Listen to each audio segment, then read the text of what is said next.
On July 15, 1976, a quiet summer day in the small town of Chowchilla, California, turned into a nightmare for 26 schoolchildren and their bus driver. As the bus made its routine afternoon drop-offs, it was suddenly blocked by a white van.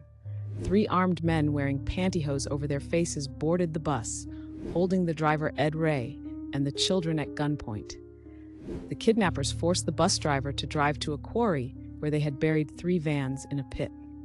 The children and Ray were herded into the vans, which had air holes drilled in them, and the vans were covered with plywood and soil.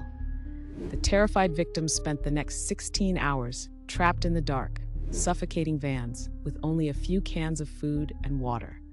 Meanwhile, a massive search was underway, with hundreds of police officers and volunteers scouring the area. Finally, around 3:30 a.m. the next day, one of the children managed to escape and alert authorities. The vans were uncovered, and the victims were freed, shaken but unharmed. The kidnappers, brothers James and Richard Schoenfeld, and their friend, Frederick Woods, had planned the abduction for over a year. They demanded a $5 million ransom, but were eventually caught and sentenced to life in prison. The Chowchilla kidnapping remains one of the largest mass abductions in American history, a terrifying ordeal that left a lasting impact on the victims and the community.